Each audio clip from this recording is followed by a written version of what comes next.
He was obviously the most reclusive and introverted man in the ghetto, but he scared the neighbors. Because of his picky taste in food, a quiet but perceptible confidence radiated from him. He had calloused hands, which showed at a glance that he was not an idle person. Even in the prison bathhouse, where the average person would be exposed, his scars and gunshot wounds would send shivers down people's spines. He was reticent, but he had intelligent eyes. Although unkempt, he would iron a suit every night until it was perfectly wrinkle-free. No one knew who he was or where he came from. The grocery shopping aunt would scold him, and he never refuted her. The uncle downstairs thought he was on drugs, but he remained silent. Even with rumors that he was a hidden murderer, he ignored them all and just walked into his corridor. Using his extremely keen insight, he spotted a figure hiding in the dark. It was a poor young girl. The girl not only didn't flinch from the man's indifference, but instead followed him, complaining about gossip and sharing what she had seen and heard that day. Despite her enthusiasm, he ruthlessly closed the door. As an eccentric pawn shop owner who never wanted to interact with people, the girl, Xiaomi, was the only one who ignored the rumors about him. However, the man, whose real name was Taiji, had long seen through the girl's purpose. So he deliberately let the sausage he had bought leak out. Although he always spoke with cold words, he couldn't help but feed the girl. Taiji also showed his gentle side, but it was short-lived. A woman came to him unkindly, scaring Xiaomi, who immediately hid under the table, appearing very resistant. The woman first questioned Taiji about Xiaomi's whereabouts, but after getting a clear look at his cold, handsome face, her demeanor changed completely. She started teasing him, but Taiji remained stoic. His hard, indifferent expression quickly made her lose interest. Although Xiaomi had never spoken in detail about her mother, Taiji could tell at a glance that the woman was a drug addict. He also knew that he was a true hero, but what did that have to do with him? When Taiji returned to his house, he saw Xiaomi holding a bunch of white chrysanthemums that she had just put in fresh water. This simple act seemed to instantly touch something in his heart. He kicked the girl out with a cold face, but just as Xiaomi got home, a strange man approached her. Xiaomi, who was long accustomed to hearing vicious words, looked into her home, worried about her mother. Her mother, however, did not look back. Instead, she took out various tools to start using drugs. Xiaomi could only silently and skillfully close the door, listening to her mother's happy voice coming from the room. She covered her ears to avoid the noise. Xiaomi had never seen her parents' professions. They had always been in different kinds of wind and moon places, where her mother worked as a dancer. Under the pressure of this decadent lifestyle, her mother not only became addicted to drugs, but also got pregnant by a man she didn't know and gave birth to Xiaomi. So for Xiaomi, that small pawn shop was the only place where she could feel warmth. Helpless, Xiaomi still knocked on Taiji's door. Faced with the girl who had returned, Taiji silently let her stay the night without asking any questions. The next morning, Xiaomi left a thank you note on the refrigerator. At the same time, Taiji found a smiley face drawn on his fingernails. It was a unique gesture of affection from the girl. Today, after coming back from outside, Taiji realized that Xiaomi was being bullied by a mother and son. The woman suspected that Xiaomi had stolen her wallet and was constantly beating and scolding her. The son also mocked her, calling her a wild beggar no one wants. Faced with this, Xiaomi didn't cry or make a fuss. She just remained silent, seemingly used to the abuse. After seeing Taiji in the distance, she seemed to grasp a last straw of hope. She thought he would save her, but after seeing the police arrive, Taiji turned away without hesitation. Xiaomi dropped her head in despair, thinking that he also considered her a burden. When they met again that evening, Xiaomi was the first to break the silence. She gave Taiji one of her favorite cards to thank him for taking care of her these past few days. Taiji tried to explain, but Xiaomi, overcome with grief, couldn't help but cry. He kicked Xiaomi out with a cold face, but Xiaomi just returned home. As she opened the door, she found a terrifying scene. A man was holding a hairdryer, staring with interest at her mother. Her mother had already been tortured and bruised, and her mouth was taped shut. In front of Xiaomi, the man turned the hairdryer on high and placed it on her mother's thigh. Before Xiaomi could react, another man appeared behind her and covered her eyes. Both men were from a local drug trafficking organization. One of them, named Aiton,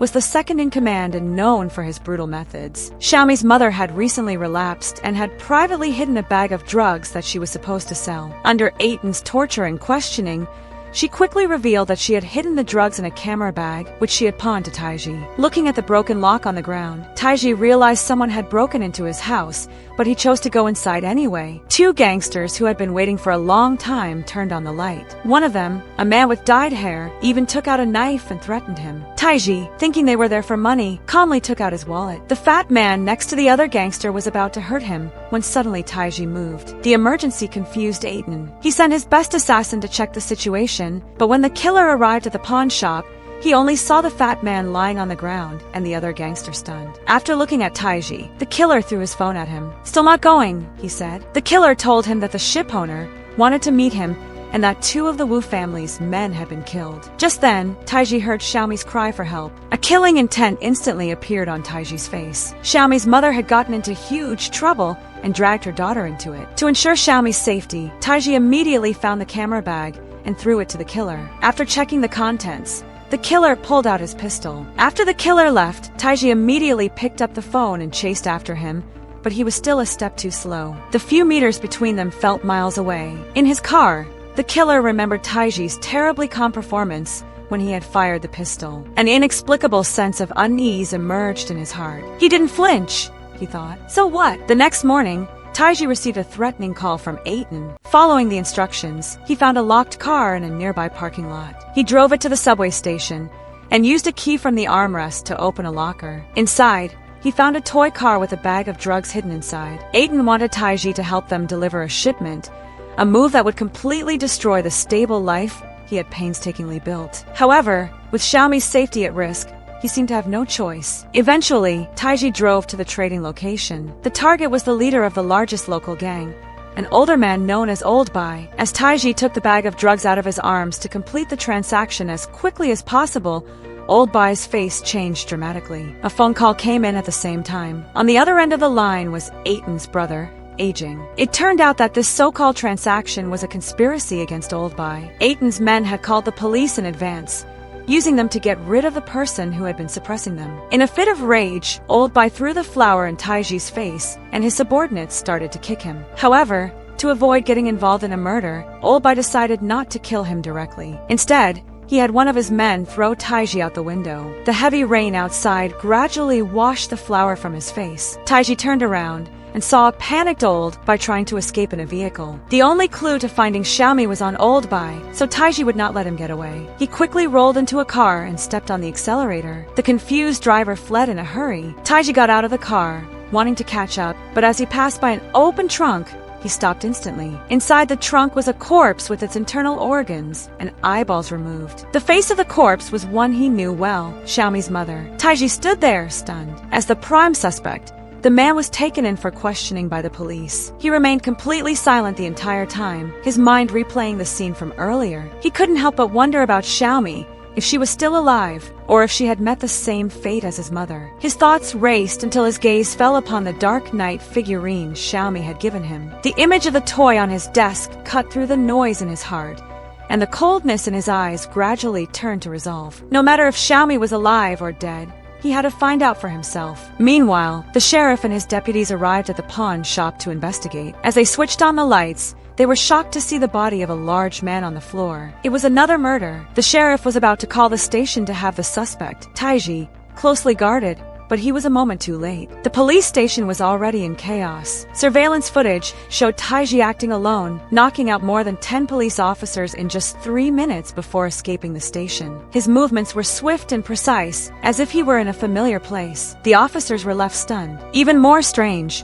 an officer who tried to retrieve Taiji's personal information discovered that the police's internal system lacked the necessary authorization to access his file. Worried about tracking down the criminal, they found a local second-hand mobile phone dealer, a connection to the Atong brothers. The dealer, however, was reluctant to disclose any information, fearing the brothers' notorious reputation. Following the clues provided by the dealer, Taiji's trail led to an entertainment club. This was a property the Atong brothers often frequented. As the elevator door was about to close, a hand slid in to stop it. It was Jing, one of the Atong brothers, but neither of them recognized the other. Meanwhile, a sudden noise erupted from outside. People were shouting, "Get him out of here!" Taiji rushed out and saw a face he never wanted to see again. As Taiji slowly approached, a man with yellow hair pulled out a folding knife, but Taiji swiftly countered, causing the man to stab his own shoulder. Taiji simply wanted the man to take him to the Atong brothers. However, before he could, a killer suddenly appeared, pulling out a gun and shooting the yellow-haired man dead. Taiji dodged and took cover in a nearby restroom. Inside the restroom, a groan from one of the private rooms caught his attention. He opened the door to find an intoxicated woman inside. A brutal fight ensued in the narrow room. The killer, a top assassin from Vietnam, was skilled, but Taiji proved to be an equal match and quickly gained the upper hand. The killer, realizing he couldn't win in hand-to-hand combat, picked up a gun from the floor. Taiji was shot but managed to dodge and fire back. The killer, seeing the situation was not in his favor, retreated. The two found themselves in the central ballroom, staring at each other through the crowd. Just as they were about to fight again, Jing stopped the killer because the police were closing in. Jing threw a phone on the ground, and when Taiji picked it up and gave chase, all he could see was Jing leaving in a white car. Taiji borrowed a car to follow, but the gunshot wound in his abdomen was bleeding profusely. Jing's phone rang, and Taiji answered. All he wanted to know was if Xiaomi was alive. But Jing gave him a devastating message. Xiaomi was dead, and her organs had been sold to the upper class for a good price. This news ignited a monstrous rage in Taiji. His life, once meaningless, had been illuminated by Xiaomi, but now, the Jing brothers had extinguished that light, plunging him back into darkness. Injured and in immense pain, he drove to find the only friend he still trusted. After years apart, their reunion was an embarrassing one, but his friend skillfully began to treat the gunshot wound without anesthesia. The two weren't just friends, they were comrades who could trust each other with their lives. At the same time, the police department finally got permission to investigate Taiji's identity. They discovered that he had served in a special operations unit of the National Intelligence Agency from 1998 to 2006. He had been on secret missions, performing tasks like assassination and kidnapping, and had been awarded the state's highest military medals. Afterward, he served as an instructor, training highly skilled secret agents. His existence was classified at a national super high level. However, his record came to an abrupt end in 2006 after a traffic accident resulted in the death of someone he was with. The extreme physical pain from his wound caused Taiji's mind to drift. He began to relive the memories he had tried so hard to suppress. After a life spent on the edge, he had never imagined a future with a family and someone he loved. The day he retired, his wife's pregnancy was confirmed, and the two embraced, overjoyed at the thought of their new life. But fate intervened. Just as he was preparing to return home with a gift for their child, a runaway garbage truck completely shattered his world. The accident wasn't an accident at all. It was an act of revenge against him. He watched his world crumble as he desperately looked at his wife's body, crying out in anguish. From that day on, he avoided everyone, moving to a new city and living like a walking dead. He slowly wasted away in a pawn shop until Xiaomi unceremoniously broke into his world. Perhaps it was a shared loneliness or a newfound warmth, but he began to see her as the child he never had. She was a remedy, slowly mending his broken heart. Now, with a new purpose, a single belief burned in his heart: to get Xiaomi back and make those who hurt her pay with their blood. As a top-secret agent, his tracking skills were unparalleled. After days of tracking, he found the Tong brothers' drug den in an abandoned warehouse. Inside a cabinet,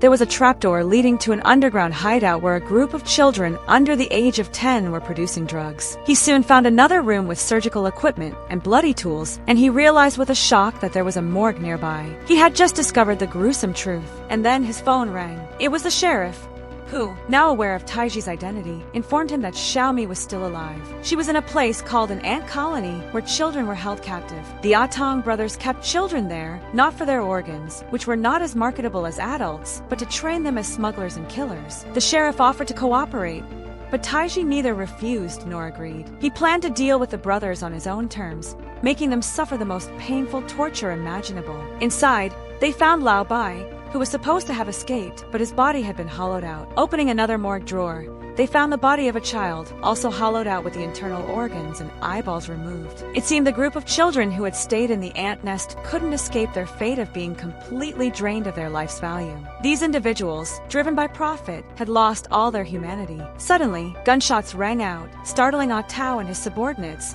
who cautiously went to investigate. He threw Tang into the drug lab, then stepped on his body to confront the other party. In that moment, his eyes, which were usually expressionless, were full of deadly intent. Meanwhile, at the pier, Jing was busy with transport when he received a call from his nephew, Smart, saying he was in trouble at his shop and asking if he could hide there. Hearing his brother's screams, Jing finally panicked. He threatened that if anything happened to his brother, he would make Xiaomi suffer the most painful death. Back in the lab, Tang had already been condemned to death. The killer had tied a bag of flour to a rope with a kerosene lamp on the other end, then cut a gas pipe. As he left, he cut the flour bag, and as the flour poured out, the kerosene lamp tilted. At this moment, Tang finally understood and wept hysterically, screaming in terror, but it was just a dying struggle. A huge explosion instantly engulfed Tang, and the entire drug den in a blazing fire. Tai Jibwa gave the sheriff's mobile phone to a boy nearby. At the same time, an enraged Jing took Xiaomi to an ambulance,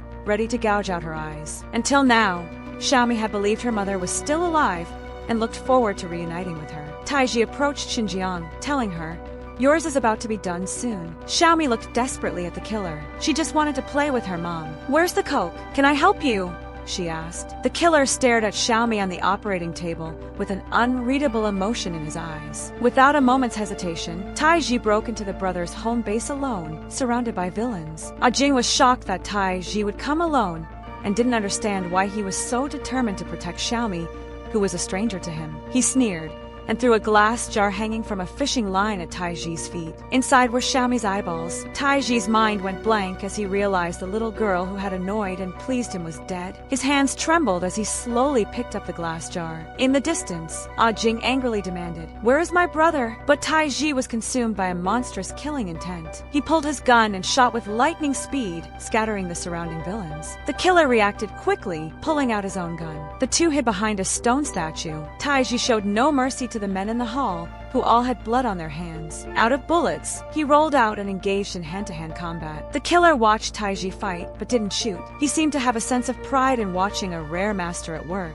Taiji, wielding a double-bladed snake knife, moved with precision, each swing cutting through muscle. Soon, only Taiji and the killer were left standing in the bloody hall. The deadly siege had left Taiji badly wounded and panting. He tried to pick up the glass jar, but it was shattered, and his last hope was gone. The killer took off his coat and pulled out a claw knife, preparing for a final showdown. He was a master, but Taiji was an even greater one, a former Special Forces instructor whose skills and experience were unmatched. Even though the killer was a top assassin from Vietnam, he was no match for Taiji. The fight ended when a knife was plunged deep into the killer's heart, taking his life. Meanwhile, a terrified Jing tried to escape in his car, but Taiji was close behind. He shot out the vehicle's tires, causing it to spin out of control.